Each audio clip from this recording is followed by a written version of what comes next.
Yeah, hi there. Yeah, this is Zen Dude Fitness, the jump rope hotline. Oh, interesting. Oh, you're new to jumping rope. Congrats on the journey, my dude. Hell yeah. So what seems to be the problem? Ah, very interesting. Okay, so you think because you're a beginner that you're not going to learn how to be able to jump rope? Ha!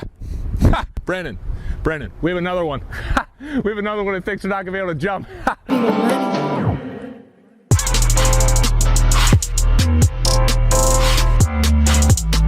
What's up, players? What's going on, Zen Dude Nation? This is Dan Whitmer, and today I'm going to be teaching you how to jump rope if you are a beginner.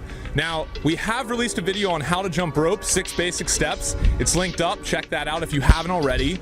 But from getting so much great feedback from the YouTube community, we've started to focus in on a little bit more of what you guys really truly need help with if you are a beginner. Brandon and I, first of all, cannot thank you guys enough.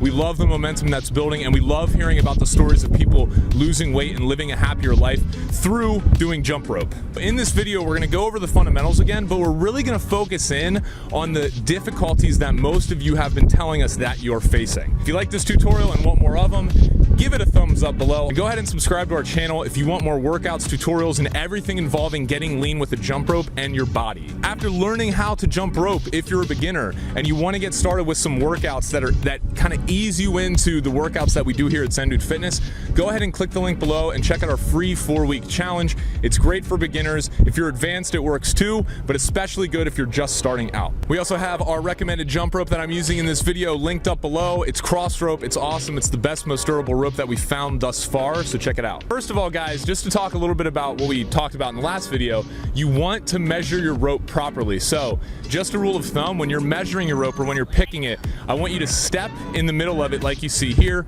pull it up to the sides, like right under your armpit, and the rope cable should actually be right around the nipple area, the upper chest area. This is a rule of thumb. You want to pick a rope that is 3 feet taller than your height. So I'm 6'3", so every rope that I use is right around 9 feet 3 inches.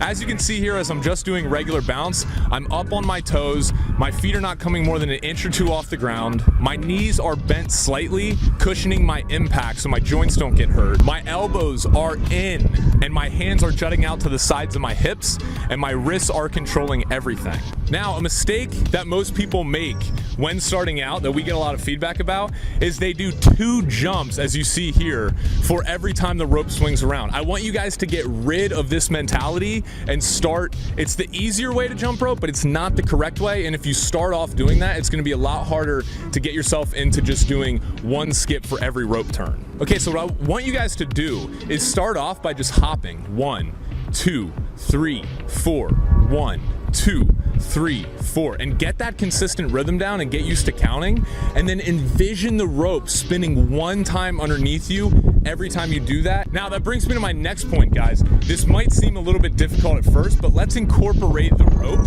and all I want you guys to do is practice swinging through 1 time and then stopping. So if you notice here, I'm just putting the rope behind my back, swinging it once underneath my legs, counting 1 and stopping, and then I'm resetting and I'm doing that again. All right, good. Now that we have that, let's move up to 2 times. So just keep the rope steady and then go 1, 2. As you can see here, I'll give you guys a little bit of time to get this down.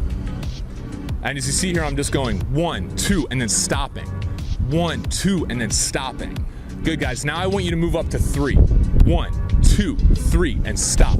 1, 2, 3, and stop. What this is doing is training your mind to always associate 1 rope skip with 1 time jumping your feet instead of 2 times jumping your feet. And this is essential if you want to spin the rope fast, if you want to be able to do a lot of tricks, and just overall, you know, look like a ninja. The next thing I want you guys to focus on is jumping only 1 to 2 inches off the ground. A lot of people, when they first start out jumping rope, is they jump too high off the ground, and this causes shin splints, it causes aches and pain in their knees and ankles, and it's just unnecessary, guys. If you jump rope correctly, it is a low impact sport or exercise that is actually better for you than jogging. So guys, the only trick where we're jumping higher off the ground is really the double under, or any trick where you're swinging the rope more than 1 time through in 1 hop. So for everything else, most tricks included, you're just going to be coming 2 inches off the ground at most, maybe a little bit higher sometimes as you watch me here, but you want to maintain those bent knees and just cushioning every single hop that you have so you can jump rope for longer periods of time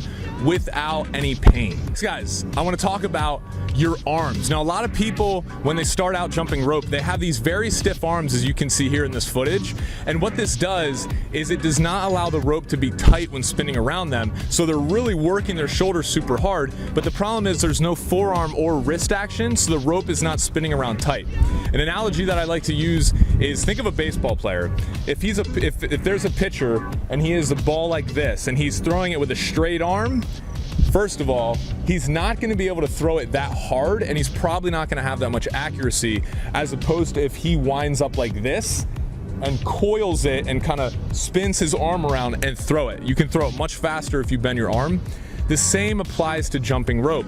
You're not going to be able to spin the rope fast and keep it tight if your arms are super stiff like this. You need to make sure you're getting in proper arm motion with your forearms. So keep the elbows in, let the forearms and the wrists do everything. They're gonna make sure that the rope stays tight as it spins around, which will allow you to go faster and do more tricks.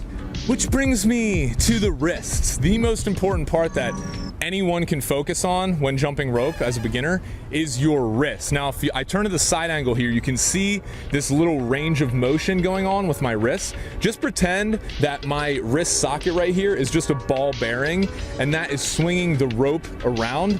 That's how you keep it tight, and that's how, if you notice here in this footage, it looks like I'm pretty effortlessly spinning the rope super fast.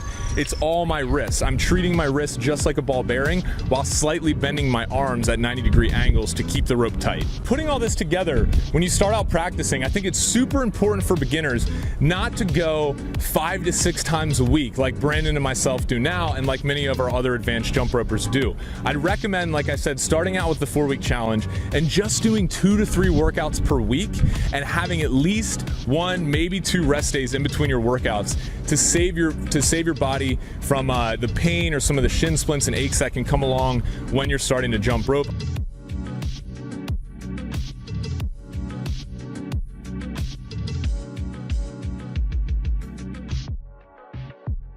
Yeah, I know, okay, and my mic's also still broken. Brandon like freaking left to LA and left me with this one. What a friend, huh? Calls me his brother. I don't know where the brotherhood is there, you know? Whatever.